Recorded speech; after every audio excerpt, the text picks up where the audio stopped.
Welcome Albert Robichaux, Executive Director of the Jefferson Council on Aging. Albert brings a wealth of knowledge from his background in education, administration, and urban studies. He is highly respected for his advocacy efforts, working closely with policymakers to secure funding and legislative support that enhance the lives of seniors throughout Jefferson Parish. We're also honored to have Jacqueline Green, Executive Director of the Calcasieu Council on Aging. For more than 25 years, Jacqueline has tirelessly promoted senior well-being through initiatives such as Meals on Wheels and transportation services. Beyond her executive role, she actively serves on regional boards, consistently advocating for policies and funding that directly benefit older adults in Southwest Louisiana. Finally, joining us today is Howard Rogers, Executive Director of the New Orleans Council on Aging. Since 1999, Howard has led with vision and determination, overseeing significant growth and innovation in programs that meet critical senior needs. A recipient of national awards for his dedicated service, Howard's advocacy continues to positively impact the lives of countless seniors in New Orleans and beyond. Please join me in warmly welcoming our distinguished panelists as they share their insights and experiences in effectively navigating the Louisiana legislature for the benefit of our aging community.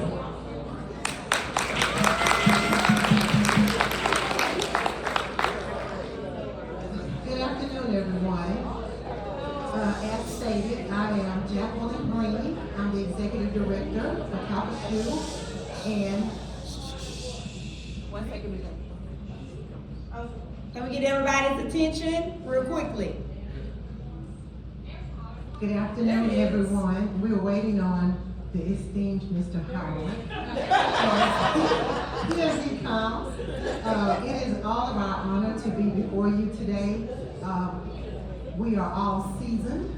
We have all lost hair. We all have gray hair. We've been through just about everything you could possibly imagine, but we're here because of our perseverance and dedication to the seniors who we serve, who need us to serve them.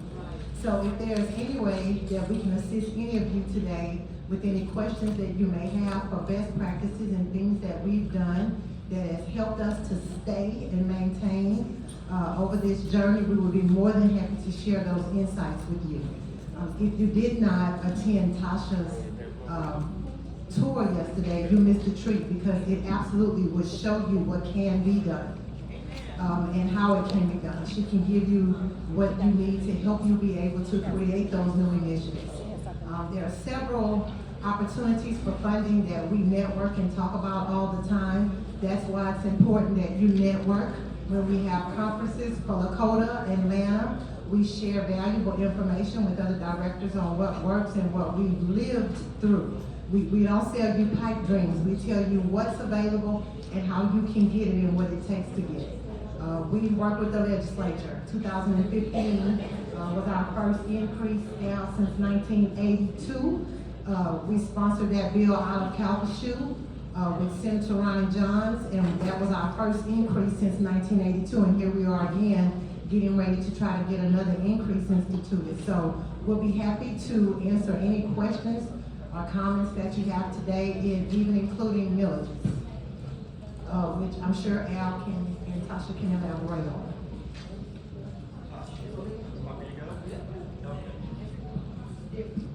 There are several components in this presentation. One, we have the legislature.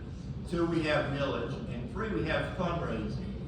And I'll start out with the legislature, and then I'll pass it on down and I'll come back and discuss something else.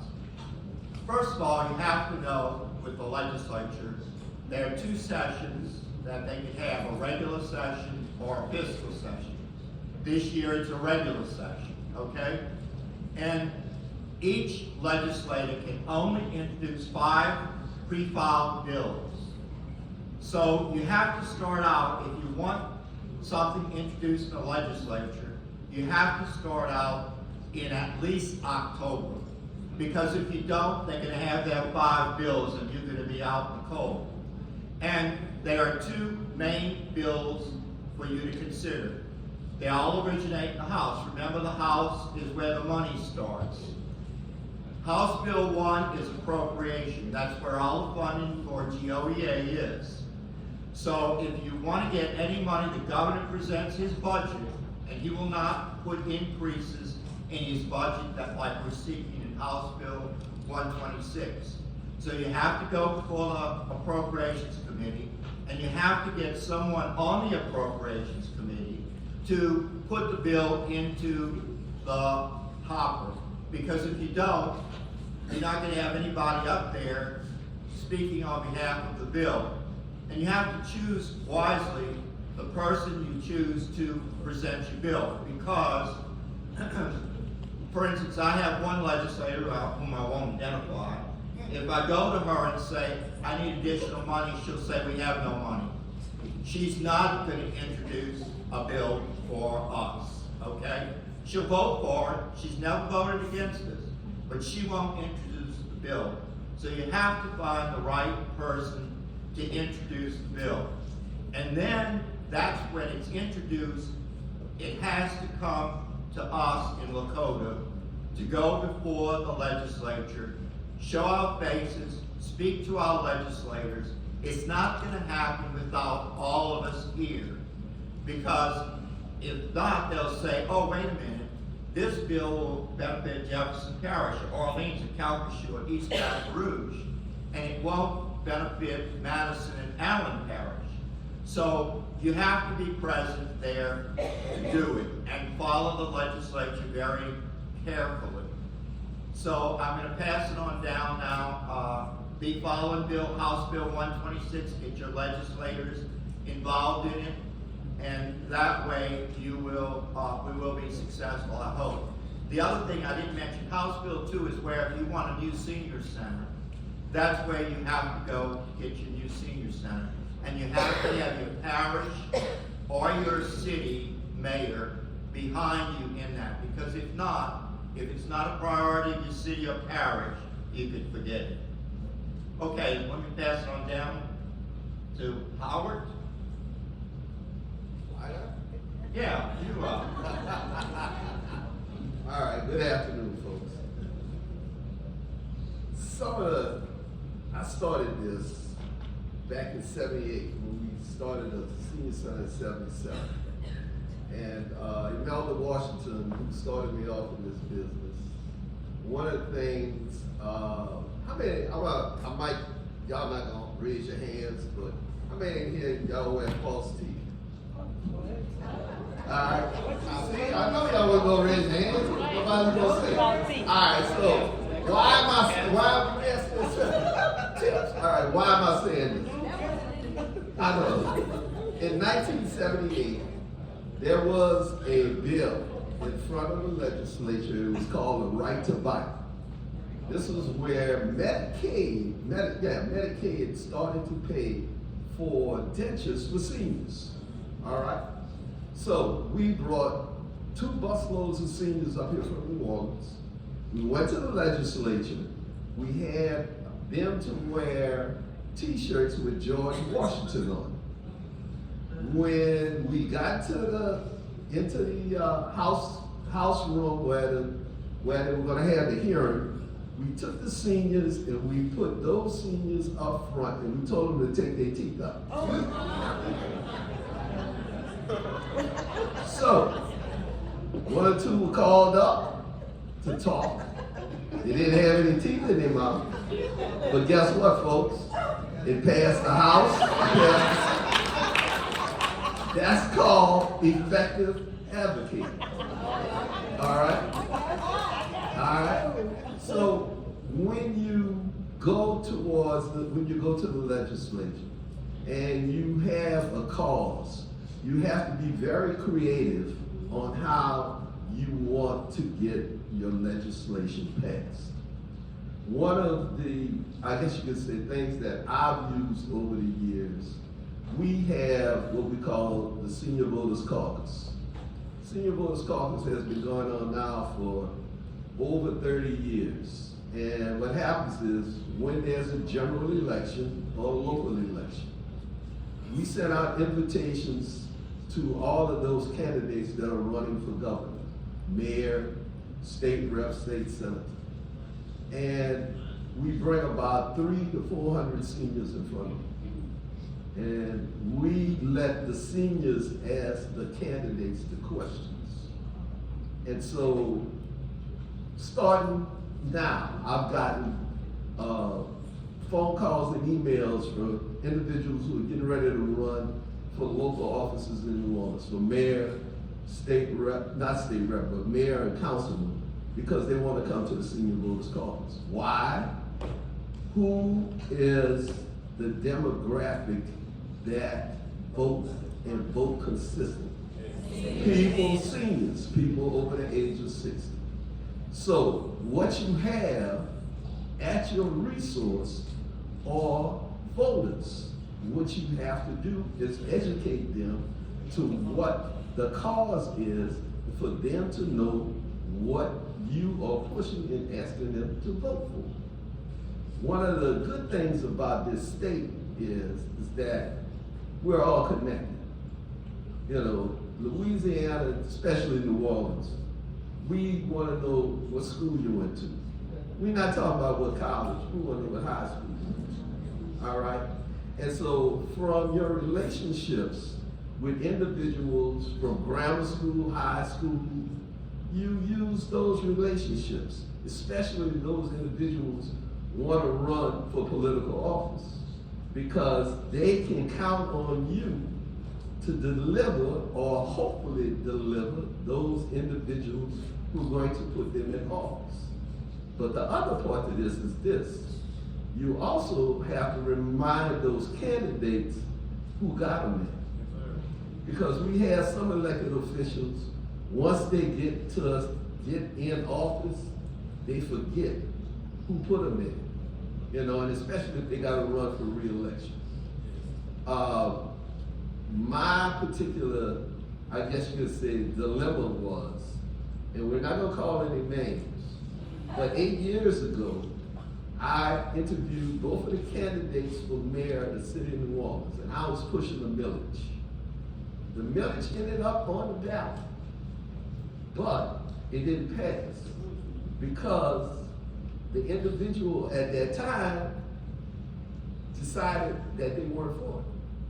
They told me they were for it before they got elected. But after they got elected, it wasn't on their agenda. So there's going to be disappointments, but we have to just keep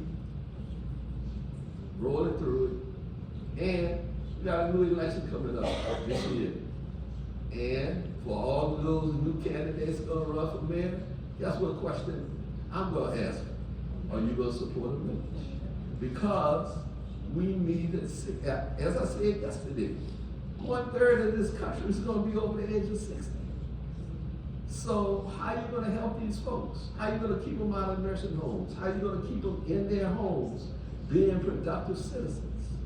You're going to rely on what? Services from the Council on Aging. Some of them don't have the disposable income to hire mom's meals, or not mom's meals, what's the other one? Mom's, when they come out, home instead, they do good advertising. They come in, they'll take care of you at home, and they're gonna do this. People don't have the disposable income to do that. And as soon as their parent or their grandparent needs assistance or they need help, first thing they're gonna do is what? Contact the Council on Aging. And if you don't have the resources to provide for them, then what happens? Either A, they don't get it, they stay home, and eventually, because of their circumstances, they become a statistic. Or B, they go in a nursing home where they don't want to go, and they still become a statistic. So, you know, with that, what you do is very important, but you have the resources. Some people don't think about it, but you have the resources to push your agenda. And we are advocating. We are not lobbying. We are advocating. Howard, you said everything. Okay. I just want to say, as far as it relates to the legislature, I guess I'll start there. I think the best thing to do is establish a relationship with your elected officials. You have to be consistent in that relationship. And one thing I learned early is you got to let your yay be yay and your nay be nay, right? You have to have a word that they can depend on, and then you hold them accountable to keep their word. And HB2 is your friend. So in my parish, we don't have to get approval from the parish government. I have $15 million sitting in HB2 right now for another project, right? And that's because of my relationship with my legislators. And then you need a relationship with your senior legislators. The ones that's newly elected, that's great. Let them go in there and learn what they need to learn. But your senior legislators right now, my senior legislator is Senator Regina Barrow in the Senate, and she is the Speaker Pro Tem. So this year, I'm looking for a lot from her, right? And you ask for more than what you need, right? And now I got 15 and I need 30 more. Now what I'm gonna do with it, I don't know. But I surmise if I get another 15, I could build something else, right? And these legislators, particularly your senior legislators, in their last terms are looking for legacy pieces. They're looking for something that they can build, they can leave, that's a mark of their legacy and the work that they have done. And they're looking for people to do that with. So you gotta establish relationships with your legislators. And then call them and answer them, right? Because they call you. I got a constituent, we own it right now. Let me call, I don't care if it's Sunday at midnight. We going, I'll send staff, I'll go to their house to see the senator call. And so those kind of things puts you at the top of their priority list as it relates to the money that they're gonna give for their districts. And in order for you have to stay vigilant, and you have to stay a priority. So everywhere we go, we got a council on aging logo on. I get tired, I got so many council on aging clothes, I promise you.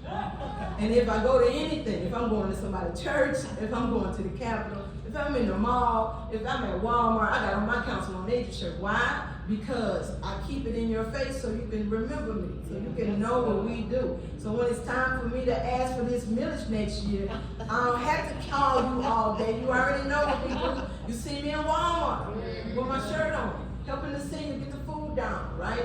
And so you have to stay, and you have to be the priority in your area. That's good. That's good, Ms. Hunt. I have two handouts that sitting over there on the table. One is understanding federal funding for senior centers, and the other is what policymakers need to know about aging services. So if we don't have enough of them, email me and I'll send it to you. We're actually also working to actually get them scanned in, and for those who sign in with their phone numbers, it's gonna come to your phone or your email, okay? So we're working on that now, Mr. Howard. I think they also wanted me to talk a little bit about a funding strategy that we have in Calcasieu, which is our for-profit bingo hall. So we have a for-profit bingo hall that is open to the general public. Anybody can come in and play. It's open 7 days a week, and it is gambling. It is regulated by the Louisiana State Police and the Louisiana Office of Charitable Gaming. And we own and operate the bingo hall, and 5 other nonprofits rent the bingo hall from us to operate sessions for their nonprofit organizations. Is it a lot? Yes, it is. Tasha actually tried it here in Baton Rouge, and it did not work. It absolutely works in Lake Charles. We give away about $50,000 a week between the sessions that play. And on a good year, we probably bring over about $400,000 to $500,000 from the profit side to put back on the nonprofit side. You have to keep it separated from everything else that you do with your state and federal funds.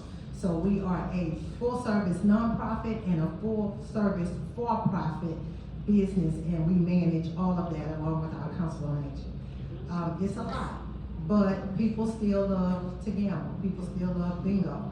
It's not the senior citizens who play bingo at our senior centers. It's people who go to the casinos and people who like to gamble and people who play video poker. We have bingo machines that are in there that are like video poker machines, and it's all heavily regulated. But it is a full-time, 360-degree, year-round, for-profit business that puts money back into the nonprofit. I think we're the only one in the state, the only council on aging in the state that operates a bingo hall. There are about 13 other charitable bingo halls throughout the state, but none of them are managed by a council on aging.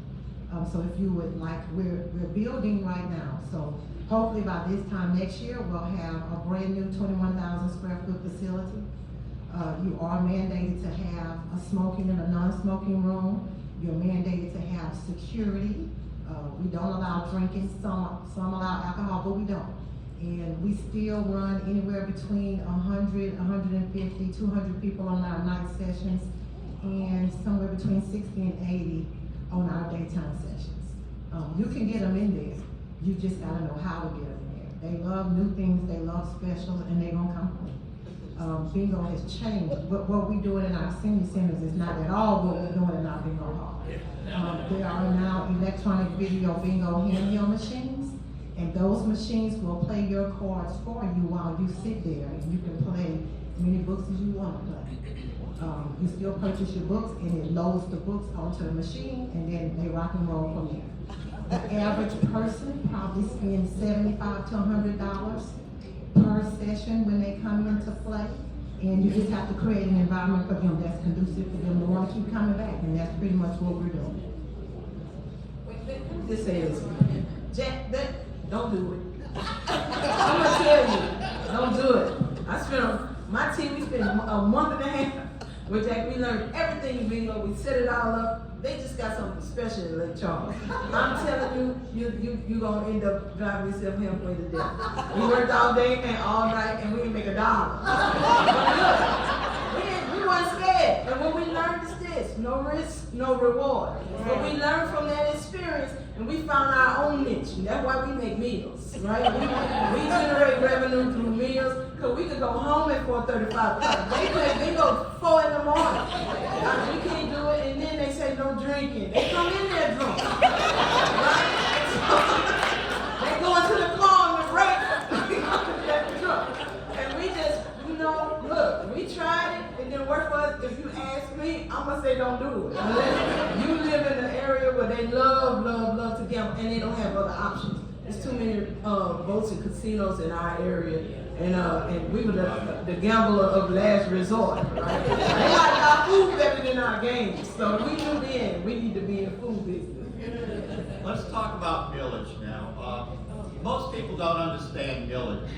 A mill is $1 for every $1,000 of assessed value. Your assessor determines and the Louisiana Tax Commission determines the assessed value of the parish of your particular parish. And if you go, for instance, if you wanted a 1 mil and a house was assessed at $250,000 minus is it 100,000? 75. Okay, then you would see, you multiply the dollar times which the balance is, how much that millage would bring in. Now, before you go for a millage, and I want to say to Howard, I'm glad that he didn't have a bill to give people the pens, because it would have been a little embarrassing if he would ask them to take off the pens. You don't know. Might be in the future. The way things are going now. All right. So the first thing, when I came on board, we had a millage, and it only brings in about $1 million a year to Jefferson Parish, and it's dedicated to senior services. It's not dedicated to the Council on Aging. So I have to depend on the parish of Jefferson to give me what they want to give me. If they want to give me 0, they can give me 0, as long as they say they're spending the money on senior services. The way that millage came about is every so often Jefferson Parish looks at the millage they have and see how it's utilized. And our parish president at that time, Aaron Broussard, saw that there was millages that were not being used. So when you get a millage approved, it has to be spent on what you say it's going to be spent on. And therefore, he had to go to the voters and ask for rededication of the millage for senior services. And he did that, and that's how I got the millage that I have. But thanks to Tasha over here, who really has done a fantastic job in raising villages for East Baton Rouge. I use her as an example, thank you, Tasha, because I'll look at them and say, look, East Baton Rouge is the size of Jefferson, and we have more seniors than they do, and look at what they have to spend, and look what I got to spend. And so I shame them. No, I do. I shame them into saying, you're not providing the services that East Baton Rouge Parish is. So what I did, I went to the parish president. She was on board. I went to all the councilmen. I've been educating them. Remember, we don't lobby, we educate, but we do a hell of a job of educating. And I've been telling them the need. I've been showing them the villages that other parishes have. I said, look at East Baton Rouge, Jefferson, y'all not ashamed? And so they're on board, and what they're doing right now is they're going to do a needs assessment. They've contracted with a company to do a needs assessment to determine what are the needs of seniors in Jefferson Parish. And from there, they're going to decide what to go for in the village. And Tasha was successful, and I talked to her yesterday about it. I said, how did you do it? She said, first, I think you said, Tasha, you had on there, eliminate the wait list. So you have to appeal to people. You can't have something nebulous like you're going to spend $100 billion. Well, how are you going to spend it?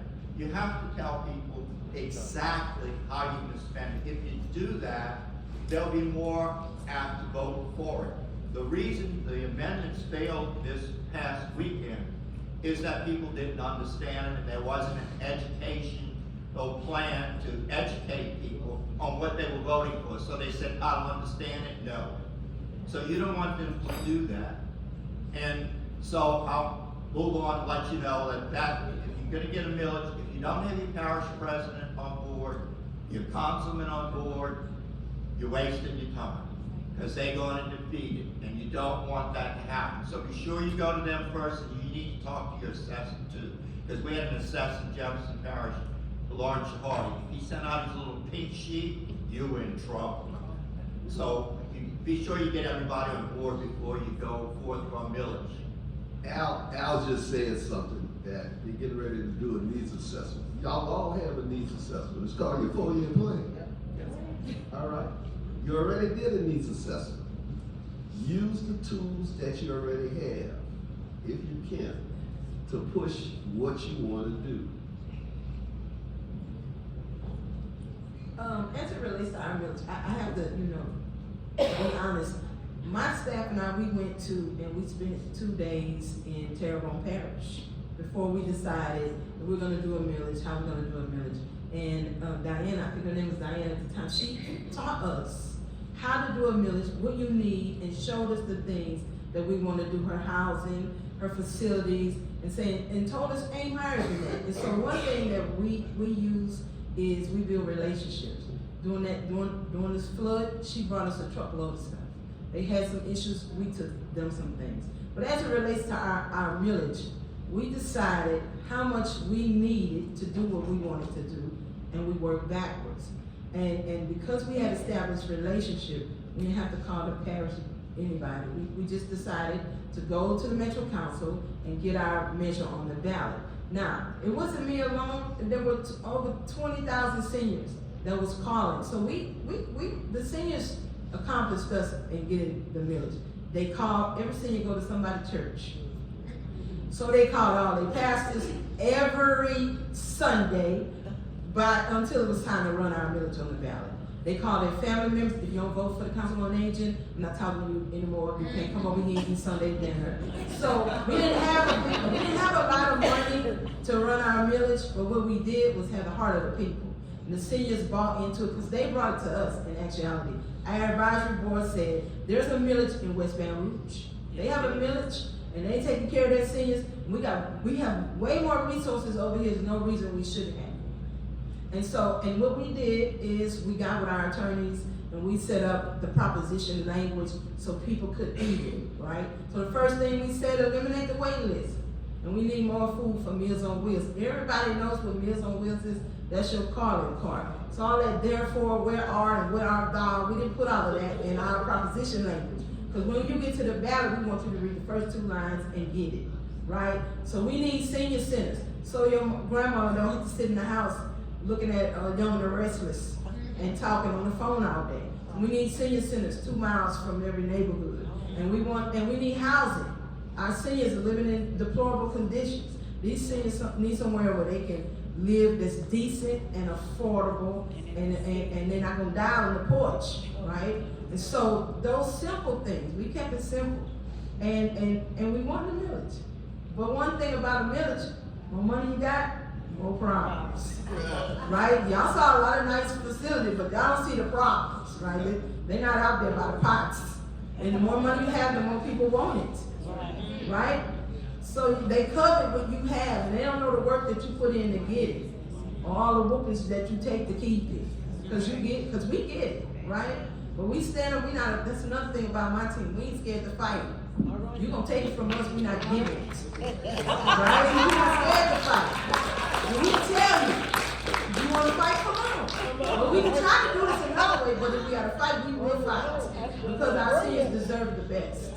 All right, that's good. I always tell, and if you're gonna be asking these legislators, you can't be afraid to be out. You're gonna be tired, but like Tasha said, you're gonna go to church more, you're gonna go to other organizations, events, because you have to be visible and people have to know who you are. I always tell them, if we don't do it, who will? Ask them that question and see what answer they're gonna give you. Because if we don't do it, who will? Who will? In many of our parishes, we are the only organization that helps to take care of our senior population. And even if they call us and it's a service that we don't provide, don't we find a way to provide it anyway? So it's not just what they see. I challenge them to tell me, if we don't do it, who will? So that's the question that I ask them oftentimes. I don't have a millage, but this is gonna be my first time going before the parish for a millage because the parish president retired and we got a new guy in. It's my time. So it's not gonna be favorable. You're gonna make some folks mad. You're gonna have to knock some doors. You're gonna have to force your way in their offices to get them to sit down and talk to you. But emails is not effectively gonna get you where you need to be. They may see your name and don't even open the email. So like we're saying, you have to be able to get to them. And that's what I'm getting ready to start doing. You're gonna have to ask them for a meeting. You're gonna have to bug them to death. You're gonna have to call their secretaries until they're sick of you. But your seniors are also your best tool to use, because you can do stuff the sneaky way and bypass the parish president and go to the council members, because when you put the voters, the seniors in front of the voters, it's gonna be a yes. You know, nobody wants, no legislator wants to go on record voting a no against the senior service.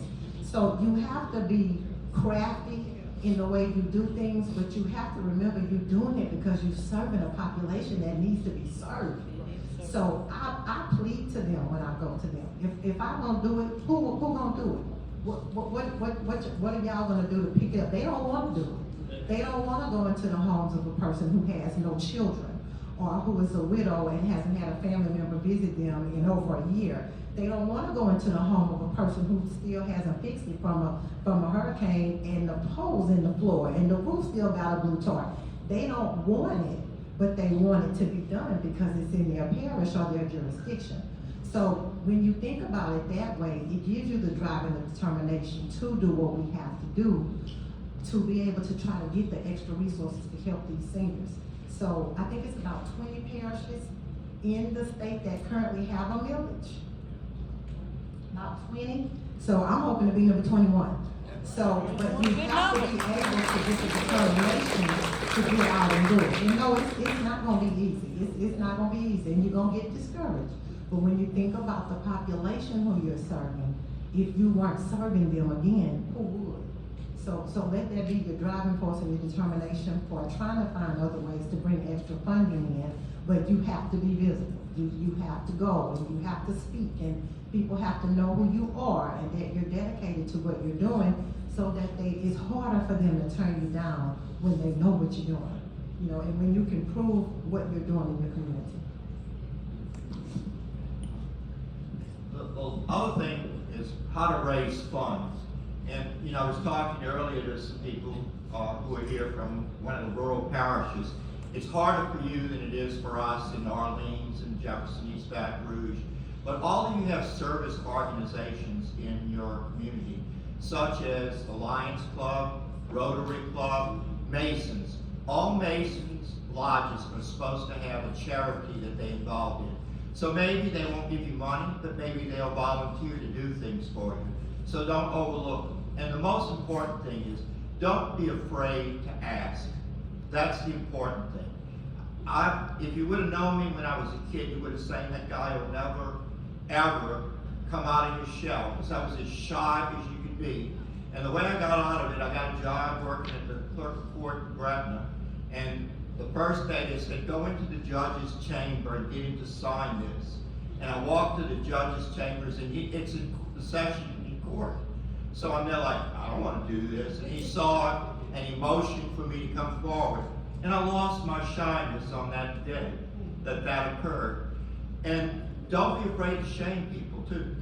Because I had, over here, Chuck can tell you that, this one company, and I won't mention their names, but every year I would write a grant, and they would turn me down, and they'd write me a letter that says, we found other things. It didn't say that, but it meant that. We found other things that were more important. So last year I just got fed up with it, and I said, okay. I wrote him a letter and said, hey, the next time y'all have an executive luncheon, and y'all have a steak, and y'all have wine and alcohol and beverages, I hope you'll think about the seniors who do not have the luxury of having meals like you do. And I said, and I named how many people we had on the wait, not their names, but the number on the waiting list. And lo and behold, about 2 months later, comes a check for $5,000. So, you know, don't do it immediately, but if you keep on someone and they keep turning you down, don't be afraid to do it. You know, let them have it. And you know what I did too for that company? I wrote to the parish president and all the councilmen and told them, this company, which is one of the largest in our parish, gives us nothing. They do not value seniors. So I know some of the councilmen got on them too. And so that's what you got to do. And ask, and don't be afraid to ask. And if they say no, don't take it personal until after a number of times. But go back at them. Keep going back at them. And like Jackie says, sooner or later they'll get fed up with you and try to get rid of you and give you something. So don't hesitate. Ask. Even with the legislators. If they say no today, don't turn them off. They may say yes next time. Thank you. So Al said don't get personal. We were able, thanks to when our state reps and state senators, to get some additional revenue. And when it came up, we were going to get hopefully about $200,000 a year out of that. Well, my city budget, a certain mayor who's been gone for a while, not the current administration. No, not the one in jail. The one between the one that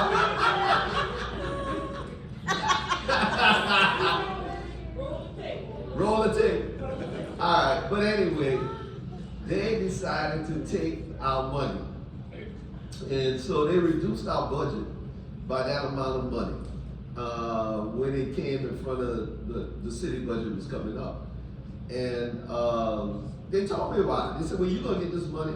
You know, you're waiting for money to come from the state. Sometimes you're going to be waiting for a while. All right? And I said, but we're going to need this to do operate. Well, don't worry about it. So we went and we took the city budget. And we looked at the city budget, and my assistant and I, we sat down and we analyzed it. And we said, wait a minute. They didn't cut the SPCA's budget, but they cut the budget for the Council on Aging. And I said, yeah, how about that? So then I went to one of my senior centers. And I said, y'all know the money that we were going to get to help improve service? I said, yeah. I said, but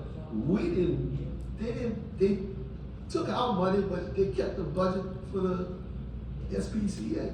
So what y'all think of that? He said, well, we think the mayor loves dogs and cats. Right? You know? I said, how about that? So then I went to another center, and I told them the same thing, and they said the same thing. The mayor loves dogs and cats better than he loves us. I said, well, what y'all gonna do? They went down there to Pickett City Hall. I got called into the mayor's office. He wanted to know why what was happening. I said, well, man, I said, you know, from the budget, seniors think you love dogs and cats more than you love them. City council put the money back in the budget. So, you know, don't take it personal, but I have, me personally, one thing, when people say they're gonna do something for seniors, and then they say they're not. All right?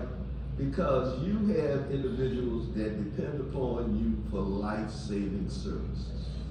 That meal might be the only meal they get. That visit to the senior center is the only thing that keeps them going because they have no more friends, the friends are gone, some of their relatives are gone, and they depend upon that contact.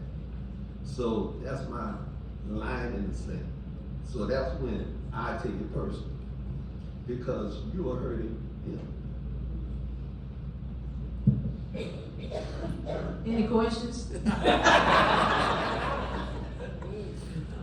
Don't be afraid to reach out to colleagues if you have questions. We've been, this probably 100 years of experience sitting up here. And we just pretty much, and there's so many others that are out in the audience that we saw them yesterday, 30 years, 35 years, 40 years. So for you newer groups, newer directors, newer employees, don't be afraid to reach out to your colleagues if you have questions or need help. We'll try to help you. We'll make time for you to make sure that we can try to give you any information or guidance that you need. And also establish a rapport with folks that's been at it longer than you. Jackie comes to my building often. That's why she didn't have tutorials today. Because she comes, we sit down, we go over things we can do together. She found $70 million. I found about 10. She did better than me, but still, right? But we work together, we share information, we call each other. They need something, we'll shoot a truck out there. They bring stuff to us. And Howard too, he calls me, hey, since you've seen this grant, don't fill this out. If you get some, don't forget me, you know. So, and then you gotta think outside the box as it relates to funding. One of the what I thought was hard, but it ended up being easy at the end, is housing development. There is a lot of money in developer fees. And now the developers have to have a nonprofit partner to even get scored high on the note for Louisiana Housing Corps. And so I have so many folks reaching out to me, asking me, you want to do a development, you want to do a development. And so I get to pick and choose, right? And at the end of the day, you make money. You can make millions of dollars off of your development, depending upon what your city permitting office does or doesn't do. But we did our project, and we not only was it successful, but we fortified silver. We can withstand 150-mile wind. We won't flood, and it's gonna last a lifetime. And then when you become a developer, once you get your units 100% filled, then you become a developer, and you can be the developer and the nonprofit. And so now and the monitor. So if I want to go build something tomorrow, I get all the development fees. Which sometime on my project was $27 million. The development fees were gonna be $6 million, split between me and my developer partner, which can also be a nonprofit, right? I used somebody out of New Orleans to do my project, and we got 3 more we're gonna do together. And that way we can generate revenue and for both of us. And so you gotta think outside of the box as it relates to your funding. If it's just gonna be a Title III stuff, you're gonna drown in this environment, because it's an anti-tax climate, right? It's a cut climate, so you gotta figure out how to hustle up some funds. And so I suggest housing. Housing is good for us because in Louisiana, they have determined we have a 50% deficiency in housing stock, and when it goes for housing for seniors, 75%. You can build a complex every day and you still wouldn't have enough housing for the seniors in this parish, right? And so that is a good avenue to raise some money for your agencies, even in the rural area. right? Especially in the rural area, because they're looking for people to do rural development, because they don't want everybody to move to the urban area. So they want folks to stay and they wanna do houses in the rural area.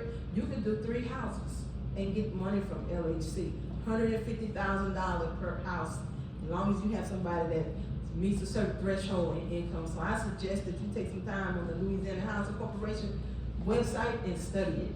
It's money on that website. And you can manage your own housing. Manage your So own. if you have housing developments now, you can certify your staff as a housing management company, and you keep all of your money in-house. You keep all of your money in-house for managing your own housing, and that gives you better control of making sure your housing complexes are running properly. Because you're not just turning it over to somebody else. You're reaping the benefit of managing. You got your eyes on it. You got a staff person in-house that's keeping an eye on everything. So that's another win-win situation for you. And you can take an employee who's already employed and get them to train to be your housing manager. And that brings that revenue back into the council because that's a person that you already have in-house. One other thing I've thought about with the legislature is that we need more people to go and address the people at the Appropriations Committee of the House and also the Senate. And when you do, you look right at them in their eyes. And for instance, remember when they were trying to cut out supplemental senior center funding? I brought with me a list of how it would affect everyone on the Appropriations Committee's Parish Council on Aging, and I looked them right in the eye and I said, and you, sir, it will affect you to this dollar amount. And I'd go all the list to all of them. And remember, we can't lobby, but we can educate, but we can do a great job educating. Thank you. Sasha, we got a question for you. Ms. Tasha, you know me, David Lewis from down, way down yonder in Plaquemine Parish. I know, you the one always counting my money. I didn't hear that. I said, you the one always counting my money. Everybody around the state knows the success that you and your people have up here in Baton Rouge. The year before the pandemic, we were able to get a sponsor on our council to do a small millage, like 0.25, which is only $250,000. And as I sat there and watched the results of the election, I realized there were 4 other millets on that same ballot. All 5 failed. I have a sponsor next year going to put a millage back on again. Any advice you have that may help us be successful in getting that millage passed? I would say use your resources. You have your seniors to work the millage for you, but also make sure in your proposition language, because a lot of them fail because people don't understand the language that's on the ballot. So water the language down where people can get it. And if you're going for a millage next year, you need to start tomorrow, right? You got to put in the work, and it's got to be 7-day work. And you need to start tomorrow. And if it start with your council people or your police jury, I don't know what you have in your parish, and then work that. And then one of our greatest advocates was the churches, the pastors. Every pastor bought in, because every pastor has a senior group in their church, and they don't want to have a senior center at the church. And they don't have to go to the benevolent fund for the dependents. And so I went around to the pastors. We went around and said, look, we're gonna take care of your seniors. We're gonna give them boost, insurance, and depends if you help me get this done. And so you have to leverage what you have. And, you know, it takes a little money to get some. So you got to raise some money too. Thank you. All right. Any more questions? Can we give our panel a hand clap for all this knowledge up here? I hope everybody has learned something and take something with wisdom and go out and reach it. Reach them goals for them seniors, because one day we gonna be a senior.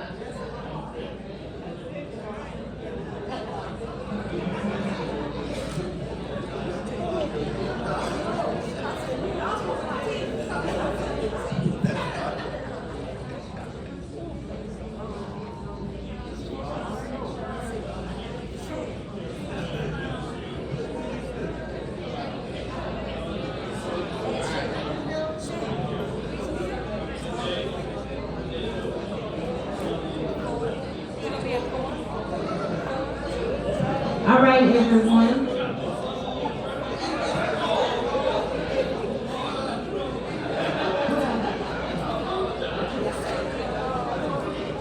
Excuse me, everyone, just before we, I think this is, the end of our sessions, except for the dance section. We will have our line dance section at